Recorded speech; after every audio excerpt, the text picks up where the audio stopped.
एक अहम खबर भी है जो अभी हमें मौसूल हो रही है जराए से कि रेमंड एलन डेविस पाकिस्तान में सिफारतकार के तौर पर अमरीकी सिफारतखाने में तैनात हुआ। ये वो बात है जो आज वजारत खारजा ने एक मरासले के जरिए पहुंचा दी है वजारत कानून तक। इसी मामले पर बारे में कुछ मजीद जानते हैं कि असल में इस मरासले में कहा क्या गया। इस्लामाबाद से हमारे पास साथ हैं जियो न्यूज के नुमाइंदे आसिफ अली भट्टी। आसिफ, कहिएगा क्या मरासला जारी किया गया वजारत कानून की जानिब से? जी, जराए का कहना है कि वजारत खारजा ने एक मरासला लिखा है वजारत कानून को, जिसमें ये मौक़िफ़ इख्तियार किया गया है कि एलन डेविस को अमरीकी सफारतखाने में सफारतकार की हैसियत से उसने ज्वाइन किया था और उसको सफारती इस्तिस्ना हासिल है।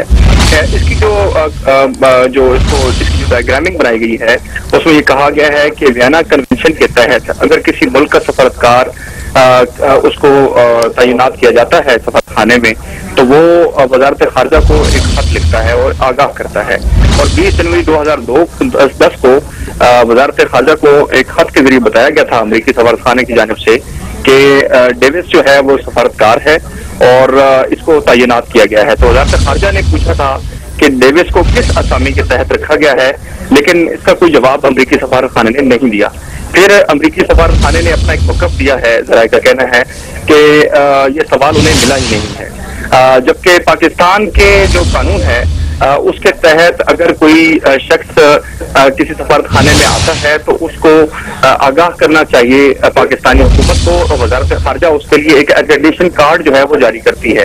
जबकि वियना कन्वेंशन के तहत सिर्फ जिस मुल्क का वो शहरी होता है अगर वो सफारतखाने में दूसरे मुल्क के अंदर जो है वो आके जॉब ज्वाइन करता है तो उसके लिए सिर्फ उस मुल्क की तरफ से ये बता देना उस मुल्क को काफी होता है कि ये शख्स हमारे फलान ड्यूटी पे आया है और ये सफारतकार है।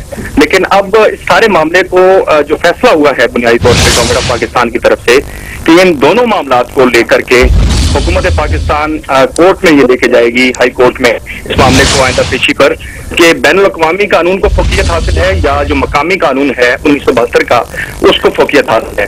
क्योंकि दोनों तरफ से ये बात सामने आ रही है कि अगर किसी मुल्क का कोई सफारतकार आके ज्वाइन करता है तो वो मुल्क सिर्फ इन्फॉर्म करना काफी समझता है कि ये सफारतकार है।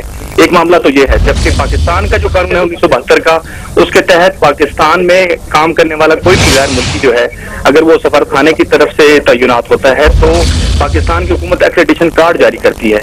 लेकिन इस मामले में अमरीकी सफारतखाने ने कोई जवाब नहीं किया वजारत खारजा को कि ये जो शख्स आया था रेमंड डेविस ये किस असामी के तहत रखा गया है और इसका स्टेटस बुनियादी तौर पे क्या है। लेकिन बहरहाल अमेरिका ने ये इन्फॉर्म किया था वजारत खारजा को कि रेमंड डेविस जो है वो सफारतकार है और इसको सफारती इस्तिस्ना हासिल है। बहुत बहुत शुक्रिया आसिफ अली भट्टी। इस्लामाबाद से जियो न्यूज के नुमाइंदे हमें आगाह कर रहे थे। अब से कुछ देर पहले मरासला भेजा गया वजारत खारजा की तरफ से वजारत कानून को कि रेमंड डेविस अमरीकी सिफारतकार है। ये वो मामला जिस पर बहुत दिन गुजर गए लेकिन पाकिस्तानी हुकूमत अपना मौक़िफ़ वाज़ेह नहीं कर सकी। आज शाम रेमंड डेविस की रिहाई के लिए अमरीकी सदर की जानिब से भी मुतालबा किया गया। वो खुद मैदान में आए और उन्होंने पाकिस्तान पर जोर दिया कि वियना कन्वेंशन का एहतराम करते हुए रेमंड डेविस को फौरी तौर पर रिहा किया जाए।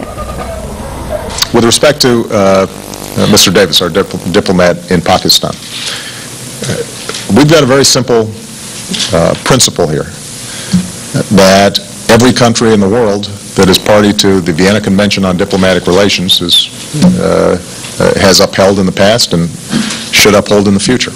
And that is if our diplomats are in another country, then they are not subject to that country's local prosecution. We respect it with respect to diplomats who are here. We expect Pakistan, that's a signatory, and recognized Mr. Davis as a diplomat to abide by this same convention. And the reason this is an important principle is if it starts being fair game on our ambassadors around the world, including in dangerous places, where we may have differences with those governments, and our ambassadors or our various embassy personnel are having to deliver tough messages to countries where we disagree with them on X, Y, Z.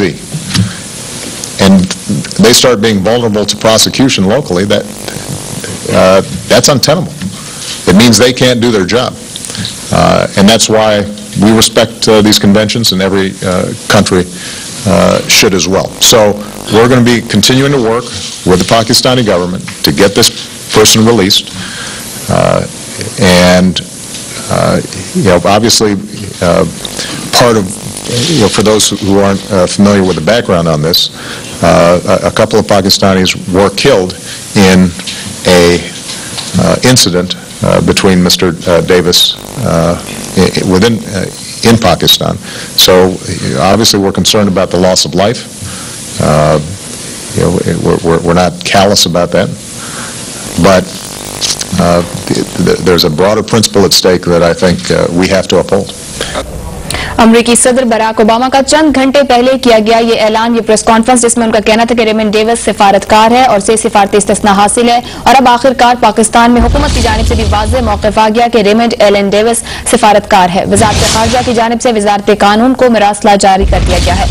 ज़राए के मुताबिक Raymond Elon Davis Pakistan में सिफारतकार के तौर पर अमरीकी सिफारतखाने में तैनात हुआ, ये कहना है वज़ारत ख़ारजा की जानिब से जारी किए गए इस मरासले में। रेमंड डेविस का दर्जा क्या है पाकिस्तान में? आया वो लाहौर कौंसल खाने में काम करता है, एक तकनीकी कारकुन था, या फिर अमेरिका का जो पाकिस्तान में सिफारतखाना इस्लामाबाद में काम करता है उसमें सिफारतकार था? कई हफ्ते गुजरने के बाद भी पाकिस्तान हुकूमत वज़ारत ख़ारजा की जानिब से इस पर वाज़ेह मौक़िफ़ सामने नहीं आया।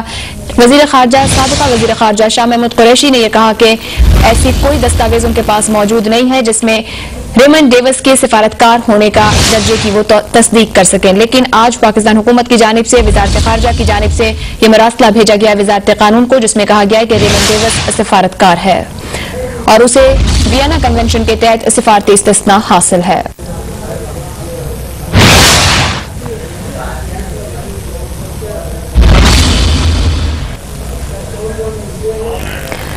डेविस पाकिस्तान में सिफारतकार के तौर पर अमरीकी सिफारतखाने में तैनात हुआ और उसे वियना कन्वेंशन के तहत इस्तिस्ना हासिल है, ये कहा गया उस मरासले में जो वज़ारत ख़ारजा पाकिस्तान की जानिब से वज़ारत कानून को भेजा गया है।